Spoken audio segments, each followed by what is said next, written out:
الشيطان الرجيم بسم الله الرحمن الرحيم الحمد لله رب العالمين والصلاة والسلام على سيدنا وشفيعنا بالقاسم محمد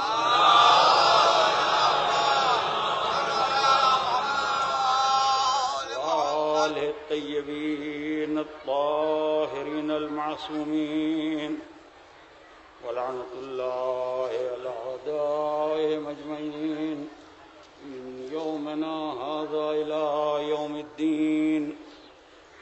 ما بعد فقد قال الله سبحانه تبارك وتعالى في كتابه المبين وهو أصدق الصادقين وكل شيء أحصيناه في إمام مبين.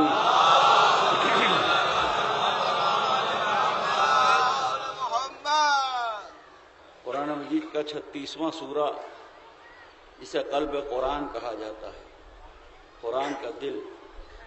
جیسے سورہ یوسف کو احسن القصص کہتے ہیں، اور اسی طرح سے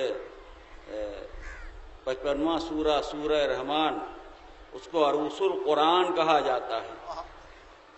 ایسا سجا بنا سورہ جیسے عروس ہوتی ہے، جیسے دلہن ہوتی ہے. شاید کسی شادی کا ذکر ہے،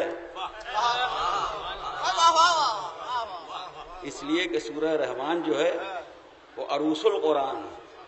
اور آپ نے تو اسی طرح سے یہ جو سورہ ہے 36واں سورہ سورہ یاسین، یہ قلب قرآن ہے. اور عجیب بات ہے، ارشاد ہوتا ہے وَكُلَّ شَيْءٍ أَحْصَيْنَاهُ فِي إِمَامٍ مُبِينٍ. ہر شے کو ہم نے امام مبین میں جمع کر دیا. یعنی قلب کائنات کو جس سے زینت دی، قلب قرآن کو بھی اسی سے زینت دی. قلب کائنات خانہ کعبہ اور فرمایا اپنے بیت اللہ. تو صحابہ کے مجمع میں پیغمبر اسلام نے ارشاد فرمایا کہ امام مبین سے مراد ذات گرامی مولائے متقیان حضرت علی ابن ابی طالب علیہ السلام. تو قرآن کہہ رہا ہے کہ ہر شے کو ہم نے امام مبین میں جمع کر دیا. وہ کہہ رہا ہے جہاں علم عین ذات ہے. اور پیغمبر فرماتے ہیں کہ امام مبین سے مراد علی ابن ابی طالب.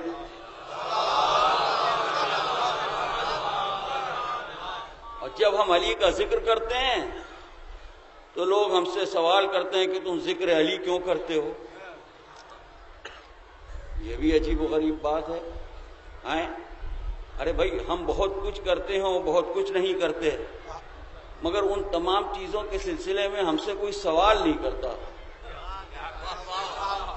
آپ بھی غور کیجئے گا، آپ بھی شہر میں چلتے پھرتے ہیں، گھومتے پھرتے ہیں، ہر قسم کے لوگ آپ کو ملتے ہیں، ہر مذہب والے. یہ بتائیے کہ جو کچھ میں پڑھ رہا ہوں، آپ سے کبھی کسی نے یہ سوال کیا، کسی مسلمان نے آپ سے کبھی یہ پوچھا کہ جناب آپ وضو میں پیر دھوتے کیوں نہیں ہیں، مسح کیوں کرتے ہیں؟ یہ سب کی بات کر رہا ہوں، مولانا عالم عام آدمی کی بات نہیں. آپ سے کسی نے آج تک یہ پوچھا کہ آپ وضو میں مسح کیوں کرتے ہیں، پیر کیوں نہیں دھوتے؟ آپ سے کبھی کسی نے اس بات پر بحث کی کہ آپ روزہ دیر میں کیوں افطار کرتے ہیں؟ یہاں پر حجاج بھی ہیں، ان سے پوچھئے کہ کسی حاجی سے کسی مسلمان نے پوچھا کہ آپ پہلے عرفات کیوں جاتے ہیں، بعد میں مینا کیوں جاتے ہیں؟ کسی حاجی سے کسی مسلمان نے پوچھا کہ جب آپ احرام باندھتے ہیں تو دونوں کاندھے کیوں ڈھک لیتے ہیں؟ آپ سے کسی نے آج تک یہ پوچھا اس ماحول میں کہ جناب آپ ایک نشست میں 3 طلاقیں کیوں نہیں دیتے؟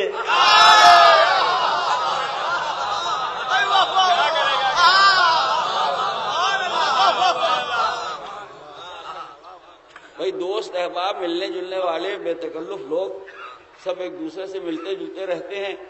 تو ہم نماز میں کیا کرتے ہیں کیا نہیں کرتے یہ کوئی نہیں، نماز کے لیے کوئی نہیں پوچھتا، روزے کے لیے کوئی نہیں پوچھتا، حج کے لیے کوئی نہیں پوچھتا، زکوٰۃ کے لیے کوئی نہیں پوچھتا، نکاح و طلاق کے لیے کوئی نہیں پوچھتا. نہ ہم کسی سے پوچھتے ہیں نہ کوئی ہم سے پوچھتا ہے. ادھر نام علی آیا, ادھر نام علی آیا. آپ ذکر علی کیوں کرتے ہیں؟ یہ کیوں علی ہی کے معاملے میں کیوں ہے؟ اچھا فقط یہی نہیں, یک نہ شد دو شد, بھائی فقط اتنا ہوتا تو ہمیں صبر آ جاتا کہ بھی ٹھیک ہے, ایک آدمی کو پسند نہیں ہے, وہ نہیں چاہتا ہے کہ علی کا ذکر ہو. فقط یہ نہیں ہے, اس کے ساتھ زمینہ بھی لگا ہوا ہے. آپ ذکر علی کرتے ہیں, ذکر محمد نہیں کرتے. ارے یہی کیا کم معجزہ ہے کہ علی کا نام سنتے ہی تمہیں محمد یاد آ گئے.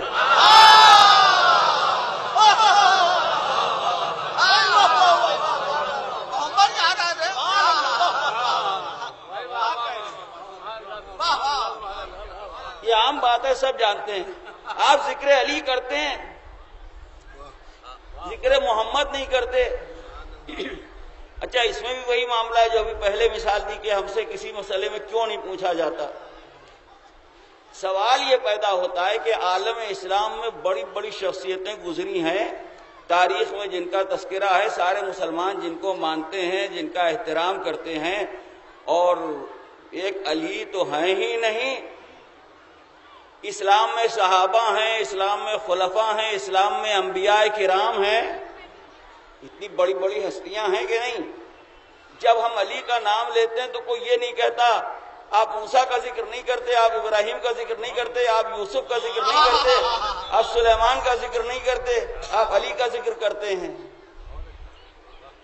کوئی آج تک ہم سے یہ نہیں کہتا آپ خلیفہ اول کا ذکر کیوں نہیں کرتے, خلیفہ ثالث کا ذکر کیوں نہیں کرتے, آپ علی کا ذکر کرتے ہیں. جیسے انبیاء بڑے لوگ ہیں ویسے خلفاء بھی بڑے لوگ ہیں. اب اس کے بعد صحابہ کا, عام صحابہ کا نمبر آیا, خلفاء کا تو درجہ بلند ہے, عام صحابہ کا معاملہ آیا.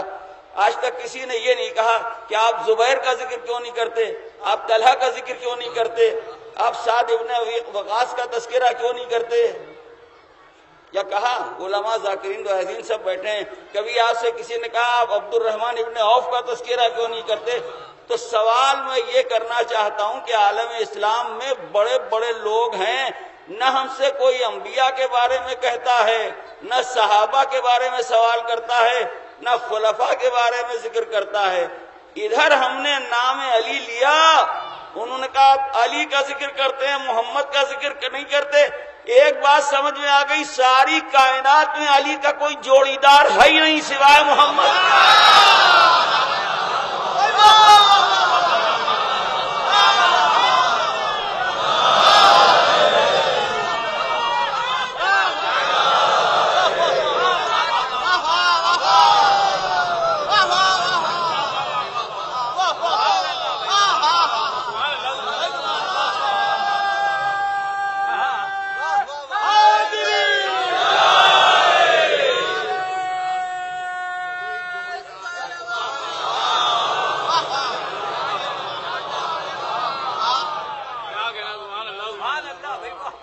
شاید اسی نقطے کو دیکھ کے حضور سرور کائنات نے 1400 برس پہلے حدیث میں ارشاد فرمایا تھا کہ علی کا ذکر میرا ذکر ہے.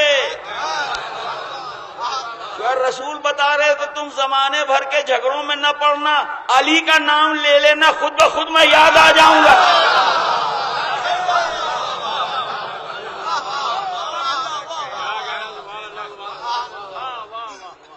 مشہور حدیث ہے, زینوا مجالسکم بذکر علی ابن ابی طالب. مسلمان تو ہم سے کہتے ہیں کہ آپ علی کا ذکر کیوں کرتے ہیں, اور پیغمبر کہہ رہے ہیں کہ علی کے ذکر سے اپنی مجلسوں کو زینت دو. جنہیں مجلسوں کی توفیق ہی نہیں ہے تو زینت کیا دیں گے. خیر, اور کہا لأن ذکرہ ذکری, اس لیے کہ علی کا ذکر میرا ذکر ہے. رسول کہہ رہے ہیں علی کا ذکر میرا ذکر ہے. وہ ذکری ذکر اللہ, اور میرا ذکر اللہ کا ذکر ہے. وہ ذکر اللہ عبادہ, اور اللہ کا ذکر عبادت ہے. تو رسول تو کہہ رہے ہیں کہ علی کا تذکرہ میرا تذکرہ ہے، علی کا ذکر میرا ذکر ہے۔ اور قرآن کیا کہتا ہے؟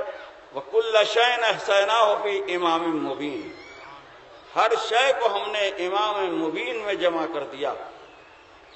یہ سمجھیے اور یہ پہچانیے کہ امام کون ہے، امام کیسا ہوتا ہے، امام کون ہوتا ہے۔ قرآن امام کسے کہتا ہے؟ کیونکہ ہم سلسلہ امامت کے ماننے والے ہیں، سلسلہ خلافت کے ماننے والے نہیں ہیں۔ جو سلسلہ بندوں نے قائم کیا، کہ دو سلسلے ہیں عالم اسلام میں، جو سلسلہ بعد رسول بندوں نے قائم کیا یا صحابہ نے قائم کیا، مہاجرین و انصار نے، مکے والوں نے، مدینے والوں نے، وہ کہلاتا ہے سلسلہ خلافت۔ اس میں جو بنتا ہے وہ خلیفہ کہلاتا ہے۔ یہاں تک کہ حضرت علی کو جب چوتھی منزل پر مانا تب بھی علی کو بھی خلیفہ ہی کہا گیا، خلیفہ چہارم، خلیفہ چہارم، نام علی کے ساتھ بھی لفظ خلیفہ لگا ہوا ہے۔ اور دوسرا سلسلہ ہے سلسلہ امامت، جو غدیر سے شروع ہوا، جس کا آغاز مولائے کائنات سے ہوا۔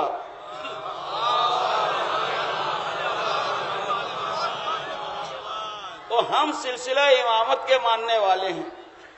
یہ ایک ہسٹوریکل فیکٹ ہے، کوئی لڑائی جھگڑے اور بحث کی بات نہیں، کہ دو سلسلے ہیں عالم اسلام میں۔ ایک سلسلہ خلافت جو رسول کے بعد شروع ہوا مدینے میں، اور دوسرا سلسلہ امامت جو غدیر سے شروع ہوا۔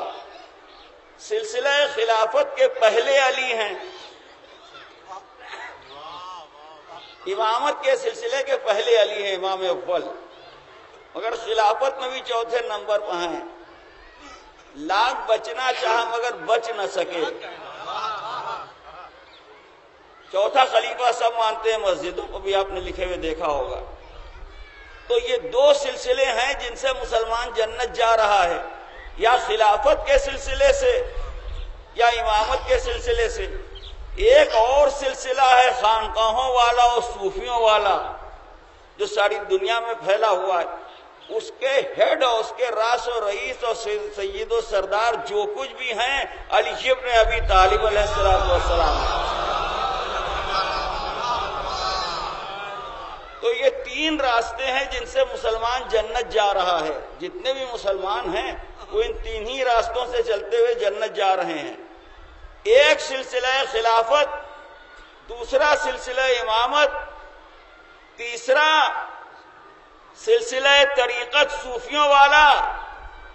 مگر مولا کا معجزہ دیکھیے، جو میں کہہ رہا ہوں کہ لاکھ بچنا چاہا مگر بچ نہ سکے، جنت کے لیے چلے تو خلافت کے راستے میں چوتھے علی ملے، امامت کے معاملے میں پہلے نمبر پر علی ملے، اور صوفیوں کے سید و سردار ہی علی ہیں۔ ادھر سے چلے تب بھی علی نظر آئے، ادھر سے چلے تب بھی علی نظر آئے، ادھر سے چلے تب بھی علی نظر آئے۔ تو یہ سارے کے سارے مسلمان تو ان راستوں سے جنت جائیں گے، مگر شام والے کس راستے سے جائیں گے جو لشکر لے کے علی کے مقابلے میں آئے تھے؟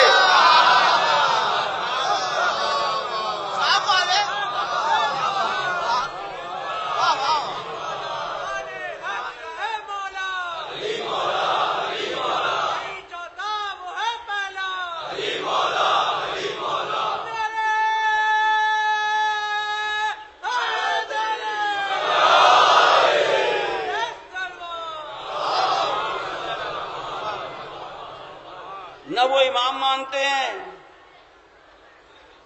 نہ وہ خلیفہ مانتے ہیں، نہ وہ اس طرح سے مانتے ہیں جس طریقے سے روحانی سلسلے والے مانتے ہیں، جس طریقے سے صوفیاء کرام مانتے ہیں۔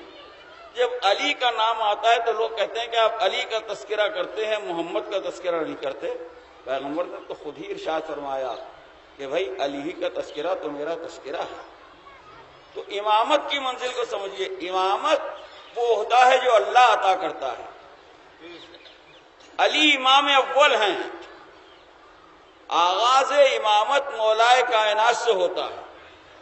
پہلے امام حضرت علی علیہ السلام، دوسرے امام امام حسن علیہ السلام. اب امام کیا ہے، امام کون ہے، امام کیسا ہوتا ہے، امام کا درجہ کیا ہے، امام کی منزل کیا ہے. جو امام ہوتا ہے وہ کیسا ہوتا ہے، کون ہوتا ہے امام. میں بالکل سامنے کی چیزیں پڑھنا چاہتا ہوں اور جسے سبھی مانتے ہیں، اس میں لڑائی جھگڑے کا کوئی سوال نہیں ہے. سمجھے آپ؟ پہلی بات تو یہ ہے کہ کائنات کے سب سے بڑے گھر میں امام پیدا ہوا.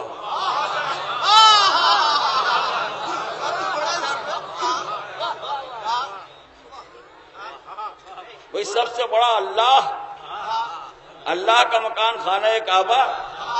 بیت اللہ سے بڑا کوئی قلعہ ہے، کوئی محل ہے، کوئی پیلس ہے، وائٹ ہاؤس ہے، کوئی گھر ہے. سب سے بڑا گھر، سب سے بڑا اور محترم مکان ساری دنیا میں خانہ کعبہ ہے نا. تو سب سے بڑے گھر میں امام پیدا ہوا. نہ پہلے کوئی پیدا ہوا نہ بعد میں کوئی پیدا ہوا. سب سے بڑے گھر میں امام پیدا ہوا. جو سب سے بڑا گھر تھا اس میں علی پیدا ہوئے. اور فرمایا آپ نے، تو وہ بات یہ بھی آ رہی ہے مگر میں پہلے ہی پڑھ دوں کہ قمر جلالوی نے یہی کہا کہ مرتضیٰ کو خانہ زادے رب اکبر دیکھ کر، مرتضیٰ کو خانہ زادے رب اکبر دیکھ کر، بیاہ دی بیٹی پیغمبر نے بڑا گھر دیکھ کر.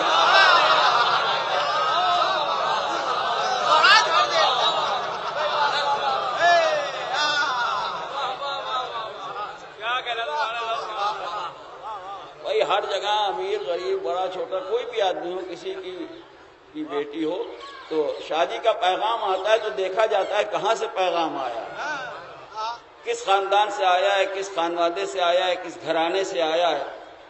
اگر کوئی بہت ذی عزت اور نامی نامور و محترم خاندان ہوتا ہے تو اس بات پر خوشی ہوتی ہے کیونکہ ہماری بیٹی کے لیے فلاں نے پیغام دیا. تو امام وہ ہوتا ہے جو سب سے بڑے گھر میں پیدا ہوتا ہے. اب اس سے بڑے گھر کا نام بتائیے آپ. خانہ کعبہ سے بڑا تو کوئی مکان نہیں ہے، خانہ کعبہ سے بڑا تو کوئی گھر نہیں ہے. تو اب ہر فضیلت اور ہر کمال جو ہے اور ہر عظمت اور جلالت جو ہے ازرو قرآن وہ امام مبین میں نظر آئے گی. اس سے مقابلے کی کوشش ہی بیکار ہے، اس لیے کہ اس سے مقابلہ اللہ سے مقابلہ ہے.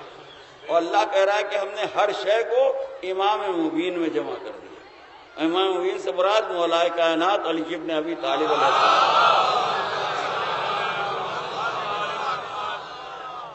تو امام پیدا ہوا سب سے بڑے گھر میں، اور جب کعبے سے نکلا تو سب سے بڑے ہادی کی آغوش میں آیا.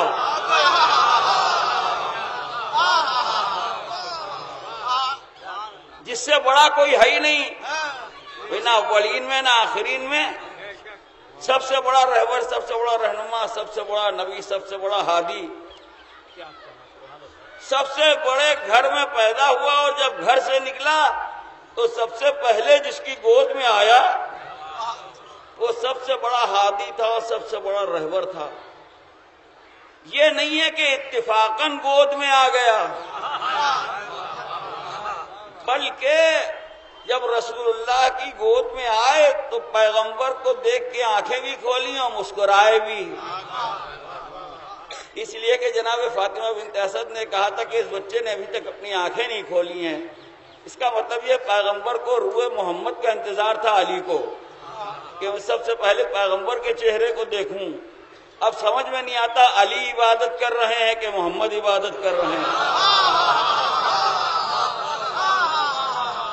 صلوات بر محمد.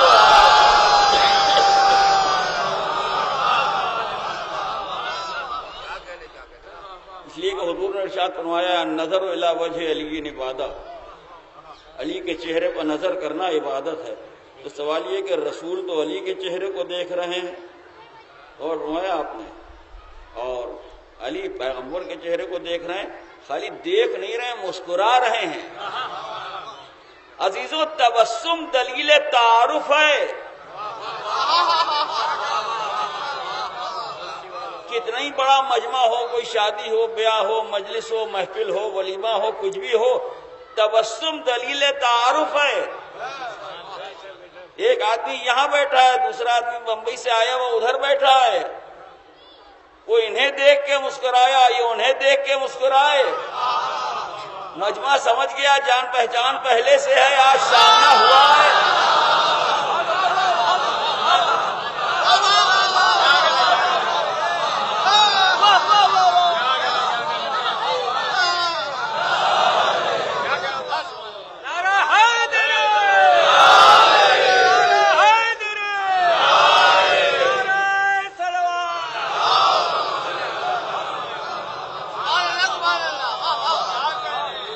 بچے اور کم عمر بچے اس بات کو یاد رکھیں کہ بیٹا اجنبی کو دیکھ کے کبھی نہ مسکرائیے گا، نئے آدمی کو کسی محفل میں دیکھ کے کبھی نہ مسکرائیے گا، اس لیے کہ بعض بڑے نازک مزاج بھی ہوتے ہیں،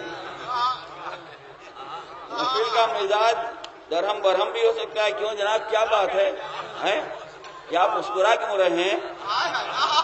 انہیں لڑائی جھگڑے تک بات پہنچ سکتی ہے۔ مسکرایا جاتا ہے اسی کو دیکھ کے جس سے جان پہچان ہو، جس سے تعارف ہو۔ اور فرمایا آپ نے دنیا کے کسی حصے میں مل جائیں، گوشے مل جائیں، زیارات میں لوگ ملتے ہیں، مختلف شہروں میں مختلف مقامات کے اوپر لوگ ملتے ہیں، آدمی دیکھ کے مسکراتا ہے، ان کا نہیں ہماری تو بہت پہلے کی ملاقات ہے، آپ کب تشریف لائے، آپ بمبئی کب آئے، کلکتے کب آئے، الہ آباد کب آئے، مجلس پڑھنے گئے، ملاقات ہو گئی، ان کا میں کھلا ضرورت سے آیا تھا، مجلس میں بھی آ گیا۔ تو تبسم دلیل تعارف ہے، رسول کی گود میں آئے تو مسکرائے،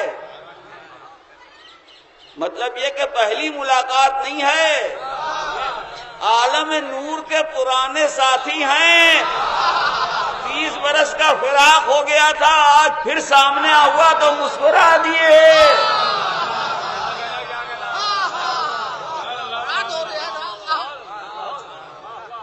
ہو سکتا ہے یہی سبب ہو، ایک پہلو ضرور ہے اس روایت میں کہ دنیا میں تشریف لاتے ہی جناب امیر نے پیغمبر کی زیارت کی اور مسکرائے، شاید اسی لیے یہ حدیثیں ہیں کہ مومن کی شان یہ ہے کہ وہ مسکراتا رہتا ہے یا مسکراتا ہوا گھر میں داخل ہوتا ہے، یہ نہیں کہ گھر میں آئے تو پورا گھر ڈر گیا کہ خدا خیر کرے۔ ڈرانا مومن کا کام نہیں ہے، سہارا دینا مومن کا کام ہے، دلداری کرنا اور تسلی دینا یہ مومن کا کام ہے۔ تو شاید یہ بھی یہی سبب ہو کہ دنیا میں سب سے پہلے آتے ہی جناب امیر مسکرائے، تو یہ علی کی سیرت بن گئی۔ تو علی کا چاہنے والا بھی مسکراتا رہتا ہے۔ اچھا، اگر نہیں بھی مسکراتا ہے تو اس کے چہرے کا انداز قدرت نے کچھ ایسا بنایا ہے کہ چہرہ ویسا نہیں لگتا جیسا دوسروں کا لگتا ہے۔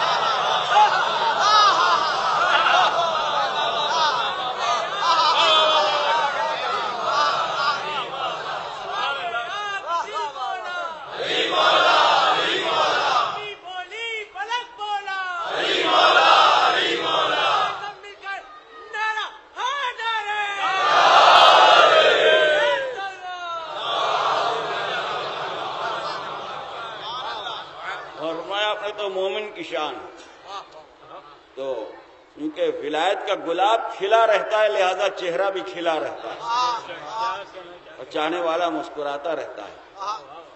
تو جب پیغمبر کی زیارت کی اور مسکرا کے دیکھا تو پیغمبر نے عجیب بات ارشاد فرمائی، فرمانے لگے یا علی، تم نے مجھے اپنی نظر کے لیے چنا، میں نے تمہیں اپنے علم کے لیے چنا۔ تم نے اپنی نظر کے لیے مجھے منتخب کیا اور میں نے تمہیں اپنے علم کے لیے منتخب کیا۔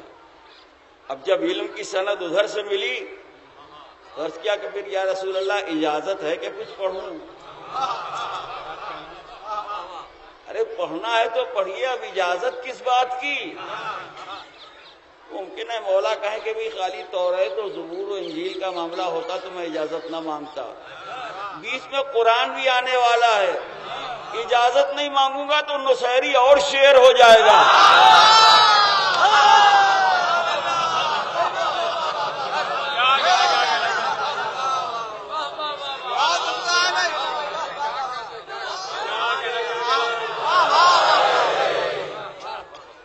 یوں ہی سنبھالے نہیں سنبھل رہا ہے۔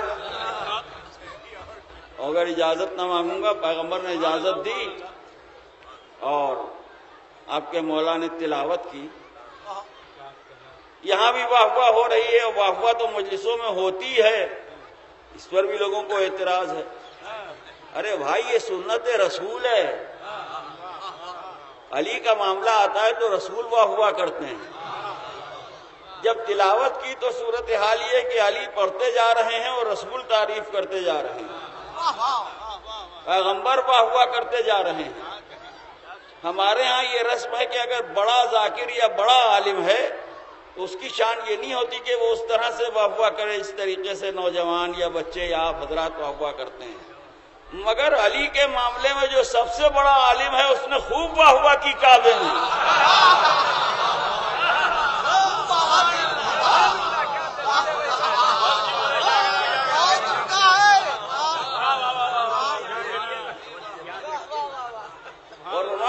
جو بھی سبب ہو، ایسی کوئی بات نہیں ہے، لیکن یہ کہ عام طور پر سے ینگ پارٹی جو ہے وہ تو واہ واہ کرتی ہے، لیکن ایک بات یہ کہ اگر بہت قابل و پڑھا لکھا ہے تو ظاہر ہے کہ اس کے حساب سے بات جب ہوگی جبھی تو واہ واہ کرے گا۔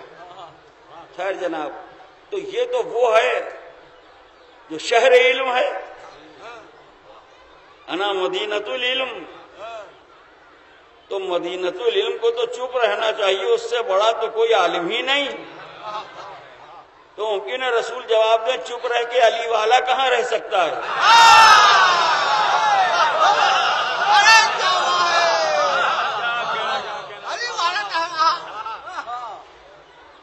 توریت کی تلاوت کی، زبور کی تلاوت کی، انجیل کی تلاوت کی، قرآن کی تلاوت کی۔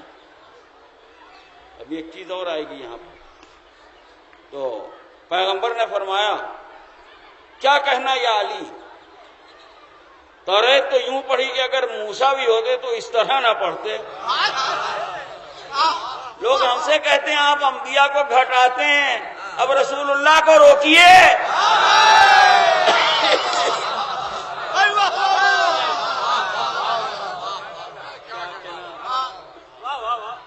رسول اللہ سے کہیے کہ یا رسول اللہ یہ کہیے کہ علی تم نے خوب پڑھا مگر موسیٰ ہوتے تو تم سے بہتر پڑھتے، کتاب تو ان کی ہے۔ یہ گھٹانے بڑھانے کا معاملہ چلتا ہے نا۔ کیا کہنا یا علی؟ توریت تو یوں پڑھی کہ موسیٰ بھی ہوتے تو اس طرح نہ پڑھتے، وہ اس طرح پڑھتے، اس طرح والا یہی گھرانہ ہے۔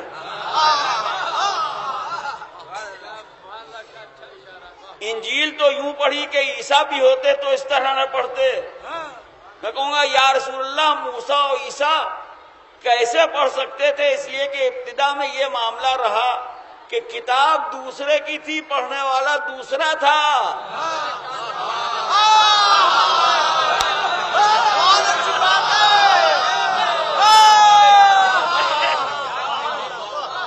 دونوں چیزیں الگ الگ ہیں۔ کتاب اللہ کی تھی، پڑھ رہے تھے موسیٰ، کتاب اللہ کی تھی، پڑھ رہے تھے داؤد، کتاب اللہ کی تھی، پڑھ رہے تھے عیسیٰ۔ یا رسول اللہ، اللہ کی کتاب کو لسان اللہ سے بہتر کون پڑھے گا؟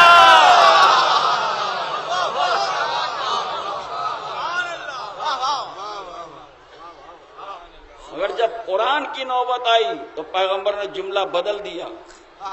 غور کیجئے، ارشاد فرمایا یا علی،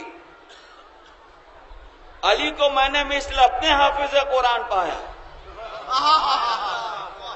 دیکھیے غور کیجئے، علی کو میں نے مثل اپنے حافظ قرآن پایا۔ اس کا مطلب یہ قرآن علی نے اپنے لیے نہیں پڑھا تھا، رسول اللہ کو پہچانوانے کے لیے پڑھا تھا۔ میں نے مثل اپنے حافظ قرآن پایا، یہ وہی کہہ سکتا ہے کہ جو خود حافظ قرآن ہو، ہر ایک نہیں کہہ سکتا۔ اب ذرا رک کے ایک جوڑ پھر ملا لیجئے یہیں کے اوپر۔ امام، سب سے بڑے گھر میں امام پیدا ہوا،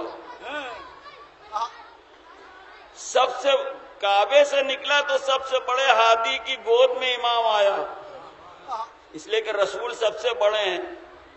اس کے بعد سب سے بڑی کتاب پڑھی،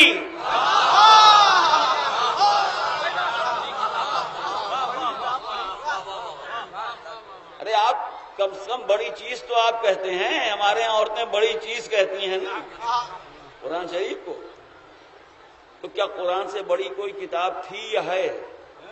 یہ بتائیے، کعبے سے بڑا کوئی گھر ہے کسی مسلمان کے ذہن میں؟ رسول سے بڑی کوئی ذات ہے کسی بھی مسلمان کے ذہن میں؟ شیعہ سننے کی بات نہیں ہو رہی ہے، کلمہ پڑھنے والے کی بات ہو رہی ہے۔ قرآن سے بڑی کوئی کتاب ہے یا ممکن ہے؟ تو ان تین چیزوں میں تو کوئی اختلاف نہیں ہے، کعبے میں، رسول میں اور قرآن میں۔ اب سنیے آپ، وَكُلَّ شَيْءٍ أَحْصَيْنَاهُ فِي إِمَامٍ مُبِينٍ، فقط لفظ امام کی بات ہے، ہر شے کو ہم نے امام مبین میں جمع کر دیا۔ صحابہ کے مجمع میں حضور نے فرما دیا کہ امام سے مراد علی ابن ابی طالب، تمام علماء نے لکھا۔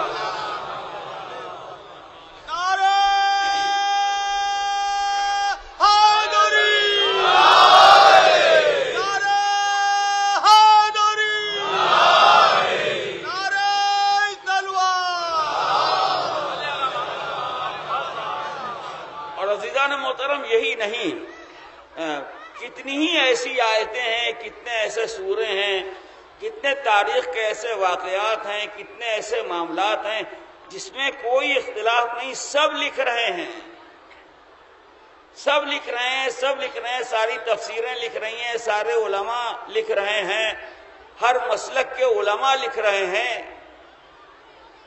پروپیگنڈا تو اس بات کا بہت ہے کہ علی کے معاملے میں اختلافات ہیں، علی کے معاملے میں اختلافات ہیں، علی کے معاملے میں اختلافات ہیں، علی کے معاملے میں جھگڑا ہے۔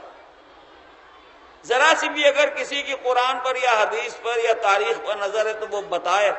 خدا کی قسم، اتحاد کی چیزیں اتنی ہیں، اگر لڑائی جھگڑے کے معاملات کو چھوڑ کے جس میں سب ایک ہیں، خالی وہ پڑھی جائیں تو قیامت آ جائے گی، بیان تمام نہیں ہوگا، بیان ہوتا رہے گا۔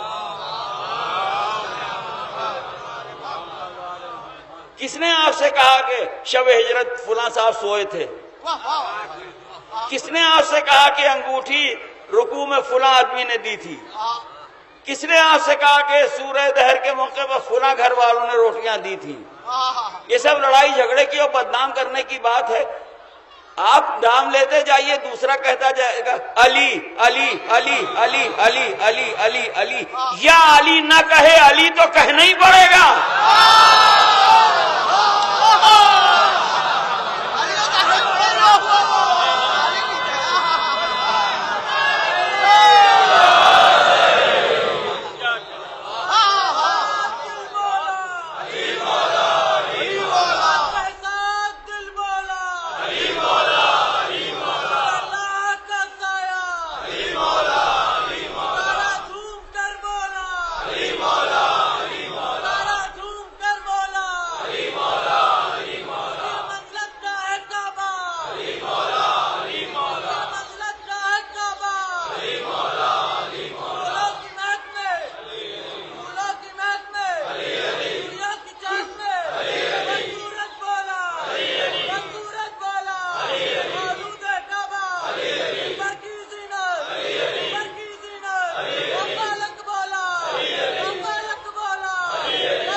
اس کو کہیں ڈھونڈنے اور تلاش کرنے نہیں جانا ہے.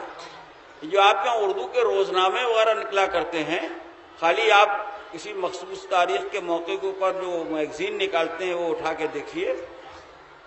اور فرمایا آپ نے تمام مضامین بڑے بڑے برادران اہل سنت کے لکھے ہوئے، یہاں سے لے کے وہاں تک فرق ہی محسوس نہیں ہوتا کہ یہ شیعہ کا لکھا ہوا ہے کہ سنی کا لکھا ہوا ہے. کیا شیعوں کے علی الگ ہیں، سنیوں کے علی الگ ہیں؟ اور فرمایا آپ نے وہی واقعات، وہی تمام چیزیں. تو سوال یہ پیدا ہوتا ہے کہ یگانگت اور اتحاد کی اتنی آیتیں ہیں، اتنی حدیثیں ہیں، کون حدیث ثقلین کو نہیں مانتا، کون حدیث سفینہ کو نہیں مانتا، کون حدیث باب کو نہیں مانتا، کون حدیث منزلت کو نہیں مانتا ہے؟ جو ہم سمجھتے ہیں کہ ہم مانتے ہیں دوسرا نہیں مانتا، یہ سب کچھ نہیں. قسم خدا کی اگر علی کا دامن سب نے تھام لیا ہوتا تو بھی ندامت نہ ہوتی، بغلیں نہ جھانکنا پڑتی، تعویلیں نہ کرنا پڑتی. آج جو ہم اخباروں کے سامنے اور میڈیا کے سامنے اور دوسری قوموں کے سامنے بہت سے معاملات میں تعویلیں کرتے ہیں اور بحث کرتے ہیں اور لڑتے ہیں اور بغلیں جھانکتے ہیں، اور نکال کا کوئی راستہ نہیں ملتا مسلمان کو، یہ علی کا دامن چھوڑنے کی پھٹکار ہے.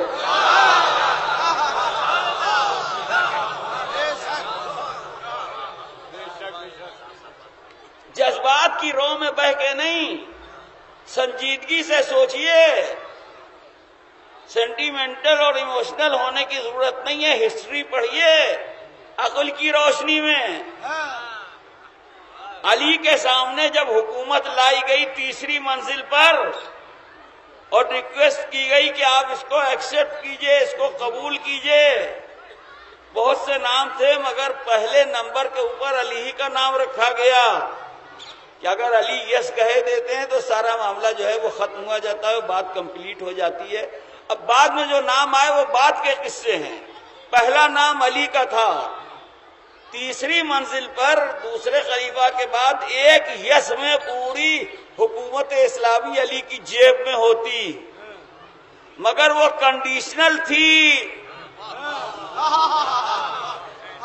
آنے والوں نے کہا کہ یا علی یہ حکومت آپ کے لیے ہے، یہ سلطنت آپ کے لیے ہے، سب لوگ آپ کو ماننے کے لیے تیار ہیں، آپ کے معاملے میں کوئی جھگڑا اور کوئی اختلاف نہیں ہے. اور مدینے میں گھوم پھر کے لوگوں کی رائے بھی سب نے لے لی تھی، وہ واقعے سب تاریخ کے اندر موجود ہیں. مگر آپ کو یہ بھی زمانے کی نیرنگی ہے عزیزو، تاریخ میں قسم خدا کی، اور یہ بھی وقت کی بات ہے. کبھی آپ ایک ذی عزت اور مالدار گھرانے کے فرد ہیں، آپ کے سامنے کوئی نامناسب بات ہو تو آدمی کہتا ہے کوئی بات نہیں، یہ وقت کی بات ہے، زمانے کی بات ہے. کبھی ایسی بات بھی ہوتی ہے کہ برداشت کرنا پڑتی ہے آدمی کو. تو میں کہہ رہا ہوں جو کچھ علی سے کہا جا رہا ہے یہ بھی وقت کی بات ہے اور زمانے کی بات ہے کہ جس نے آغوش رسول میں قرآن پڑھا ہو اس سے لوگوں نے آ کے کہا کہ آپ کو قرآن پر عمل کرنا ہوگا. صبر و حلم دیکھیے کہ خاموش رہے ہیں جو قرآن پڑھ رہا ہے رسول کی گود میں. یا علی آپ کو قرآن پر عمل کرنا ہوگا، سیرت رسول پر عمل کرنا ہوگا اور سیرت شیخین پر عمل کرنا ہوگا. یعنی خلیفہ اول اور خلیفہ ثانی. علی نے کہا بھائی دیکھو قرآن اور سنت رسول پر تو میرا عمل ہے، کوئی یہ نہ کہہ سکا کہ نہیں ہے.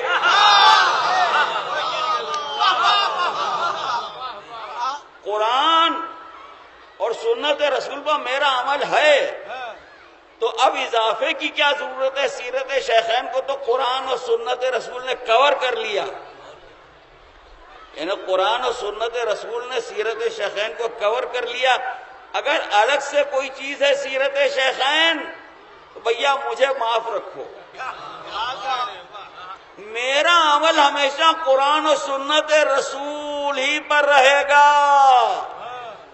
اجی بہت غنیمت ہوا اگر اس دن علی ہاں کہہ دیتے تو 3 طلاقوں پر ہم بھی پٹ رہے ہوتے.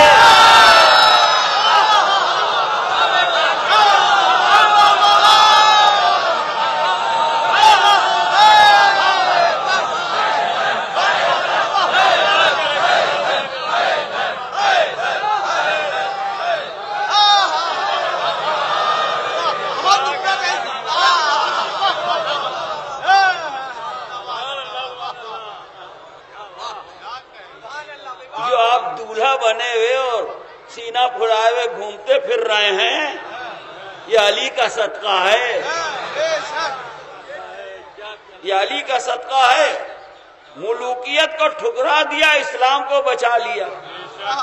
علی نے دنیا کا کہنا نہیں مانا، قرآن کا کہنا مانا، اور جنہوں نے قرآن کو طاق پر رکھ دیا ان کا حشر آپ دیکھ رہے ہیں۔ اور رویا آپ نے تو سب سے بڑے گھر میں پیدا ہوا امام، سب سے بڑے ہادی اور رہنما کی گود میں آیا امام، امام مبین ہے۔ سب سے بڑی کتاب پڑھی امام نے، تو آپ دیکھیے ہر بڑائی امام کے ساتھ ہے۔ بس اب وقت بھی تمام ہو رہا ہے۔ سب سے بڑی کتاب امام نے پڑھی۔ اگر کسی میں دم ہے تو کہہ دے کہ قرآن سب سے بڑی کتاب نہیں ہے۔ اسی موقع پر میں نے کہا کہ اتنی کامن اور اتنی مشترک چیزیں ہیں جنہیں سب مانتے ہیں، اگر انہی کو پڑھا جائے تو قیامت کا سویرا آ جائے بیان مکمل نہ ہو، اختلاف کی بات ہی نہ آئے۔ تھوڑا بہت سلیقہ بھی ہونا چاہیے پڑھنے کا۔ خیر صاحب، تو اب تین چیزیں تو آپ نے گن لی، کعبہ اور رسول سب سے بڑے، کعبہ سب سے بڑا گھر، رسول سب سے بڑے ہادی اور رہبر۔ لفظ انسان زبان سے اس لیے نہیں نکلتا کہ وہ تو انسان بنانے آئے تھے، اور تمہارا ان کے مرتبے سے، ان کی نورانیت سے کم ہے لفظ، سمجھانے کے لیے کہہ دیا جائے وہ بات الگ ہے۔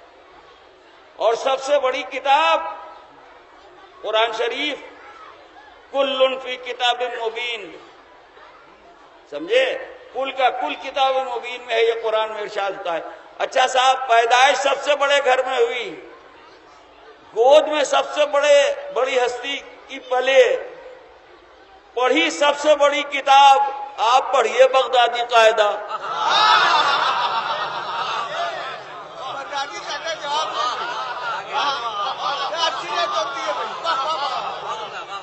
حالانکہ بغدادی بے قاعدہ ہو گیا،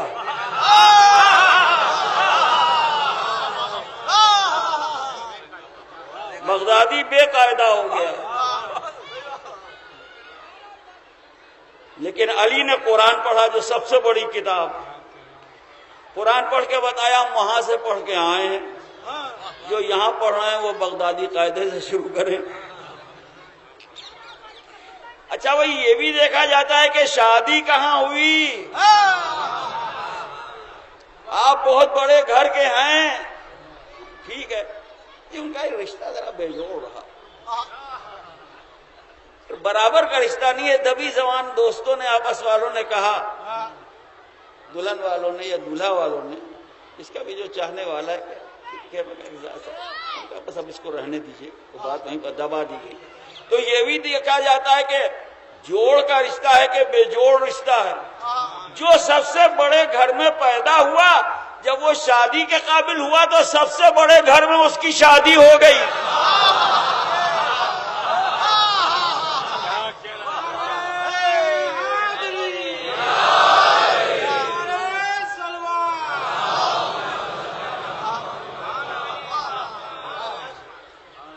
رسول سے بڑا گھر کوئی ہے؟ رسول سے بڑا گھر ہے کسی کا؟ دم ہو تو کہہ دے آدمی، صاف بات ہے، دم ہو کسی میں تو کہہ دے۔ رسول سے بڑا کسی کا گھر تھا، رسول سے بڑا کسی کا گھر ہے، سب سے بڑے گھر میں پیدا ہوئے، سب سے بڑی کتاب پڑھی، سب سے بڑی ہستی کی گود میں پلے، سب سے بڑے گھر میں شادی ہوئی۔ ارے بھائی، یہ اتنا بڑا گھر کہاں سے مل گیا؟ لوگ پوچھتے ہیں ٹھہرائی کس نے؟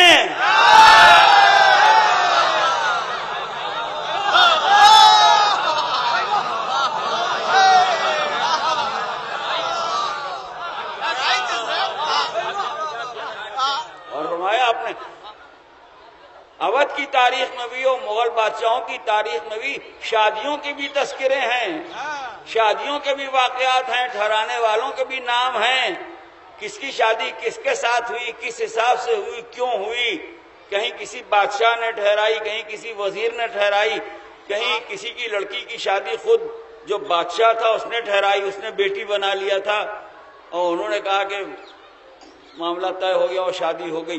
تو یہ پوچھا جاتا ہے اسی طرح کی کوئی بڑی شادی ہوتی ہے تو لوگ کہتے ہیں ہمیں یہ بتاؤ ٹھہرائی کس نے؟ تو یہ سب سے بڑی شادی جو دنیا میں ہوئی وہ اس نے ٹھہرائی جو اللہ اکبر۔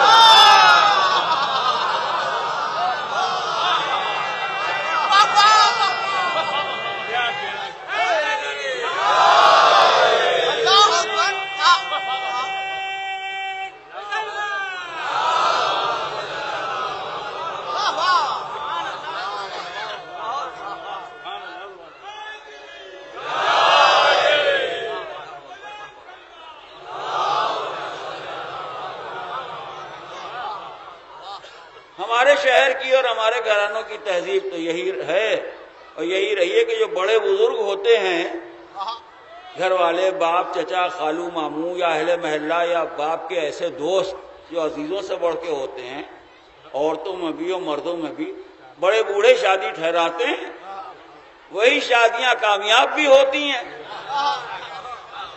اور فرمایا آپ نے کوئی 10-12 برس کا بچہ تو شادی ٹھہراتا نہیں، سینئر اور بزرگ آدمی شادی ٹھہراتا ہے۔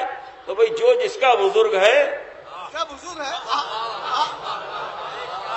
کسی عالم دین کے گھر کی شادی ہے تو بھی ظاہر ہے کوئی بزرگ عالم جو خاندان کے ہیں یا ایسے وہ ٹھہرائیں گے۔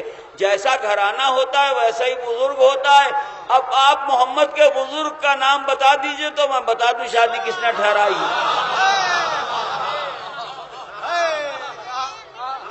رسول کی بیٹی کی شادی ہے تو کیا آدم ٹھہرائیں گے، نوح ٹھہرائیں گے، ابراہیم ٹھہرائیں گے، موسیٰ ٹھہرائیں گے، عیسیٰ ٹھہرائیں گے، یحییٰ ٹھہرائیں گے، سلیمان ٹھہرائیں گے؟ ارے رسول کے گھر کی شادی وہی ٹھہرائے گا جس نے محمد کے سر پر تاج نبوت رکھا، علی کے سر پر تاج ولایت رکھا۔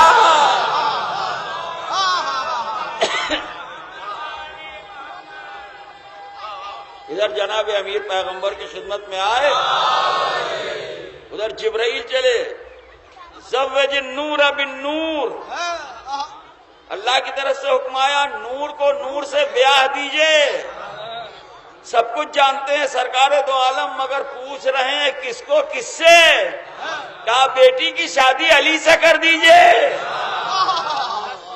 یہ وہ مثالی شادی ہے کہ اگر عالم اسلام کے سامنے یہ شادی ہو تو مسلمانوں کے لیے شادی کوئی پرابلم نہیں، مسلمانوں کے لیے شادی کوئی مسئلہ نہیں ہے، اس لیے کہ محمد و آل محمد کی سیرت انسانوں کی فلاح کے لیے ہے، انسانوں کی بہبود کے لیے ہے، انسانوں کی بھلائی کے لیے ہے، اور انسانیت کی بقائی کے لیے انہوں نے اپنا سب کچھ لٹا دیا۔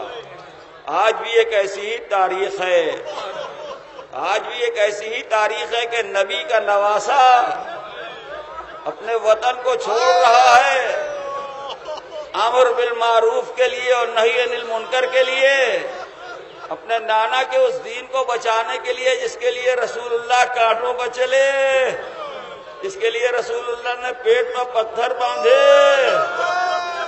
بس عزیزوں آپ کی آوازیں بلند ہیں، ہمارے بھائی بھی آئے ہیں، ہماری بہنیں بھی آئی ہیں، رونے والوں 28ویں رجب کا دن تمام ہو گیا، فاطمہ کا گھر اجڑ گیا،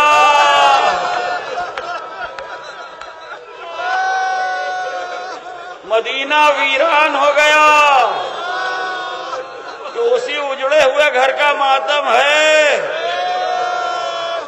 کہ اسی لٹے ہوئے گھر کا ماتم ہے۔ یہ دن وہ ہیں کہ مدینہ نبی کا ویراں ہے، سفر میں شاہ ہیں، سغرا وطن میں گریاں ہے۔ یہ رونے والوں فاطمہ کا لال جا رہا ہے، جسے زہرا نے جھولا جھولا کے پالا، چکیاں پیس پیس کے پالا۔ اے شہ دو جہاں خدا حافظ، اے محمد کی جان خدا حافظ۔ سوال بیعت کے بعد نانا کے روزے پر آئے، بے اختیار زری کو تھام کے کہا السلام علیکہ یا جدہ، السلام علیکہ یا رسول اللہ۔ نانا امت نے اجر رسالت خوب ادا کیا، نانا اب آپ کی امت مجھے مدینے میں رہنے نہیں دیتی۔ مونس کہتے ہیں کہ رخ کیا شہ نے سوئے قبر شہنشاہ انام، بہر تسلیم جھکے متصل باب سلام۔ اذن پڑھ کر جو گئے قبر کے نزدیک امام، عرض کی آیا ہے آج آخری رخصت کا غلام، یہ مکان ہم سے اب شاہ زمن چھٹتا ہے، یہ مکان ہم سے اب شاہ زمن چھٹتا ہے، آج حضرت کے نواسے سے وطن چھٹتا ہے۔ چین سے سب ہیں گھروں میں مجھے ملتا نہیں چین، سخت آفت میں ہے باپ کا یہ نور العین، ٹکڑے دل ہوتا ہے جب رو کے حرم کرتے ہیں بین، ارے ننھے بچوں کو بڑھا لے کے کدھر جائے حسین، شہر میں چین نہ جنگل میں امان ملتی ہے، ارے دیکھیے قبر مسافر کو کہاں ملتی ہے۔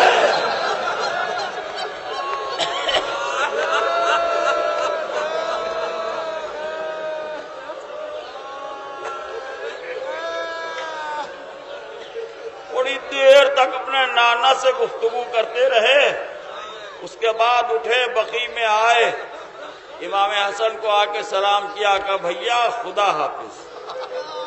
بھیا اب کون سلام کرنے کے لیے آئے گا، اب کون سلام کرنے کے لیے آئے گا، بھیا میں عراق جا رہا ہوں۔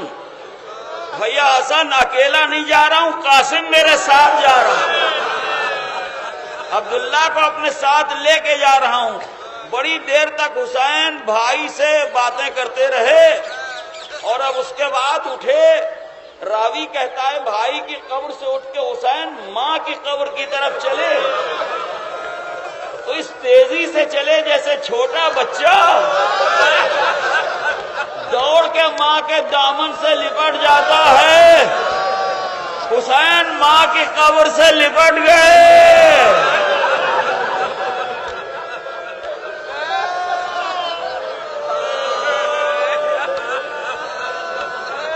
حسین ماں کی قبر سے لپٹ گئے، کہنے لگے اماں آپ کو ہمارا رونا گوارا نہیں تھا نا، اب ہم کربلا میں لاشیں اٹھانے کے لیے جا رہے ہیں، کربلا میں گھر لٹانے کے لیے جا رہے ہیں۔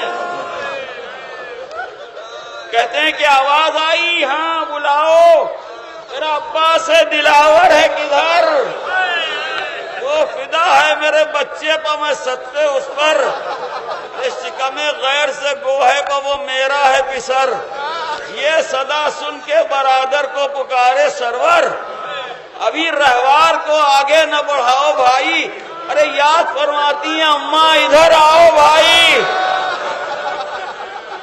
آگے عباس نے سر رکھ دیا پائین مزار، آئی زہرا کی صدا میں تیری غربت کے نثار، اپنے پیاروں کے برابر میں تجھے کرتی ہوں پیار، دھیان بھائی کی حفاظت کر رہے اے دلدار، ارے کوئی غربت میں اسے مار نہ ڈالے بیٹا،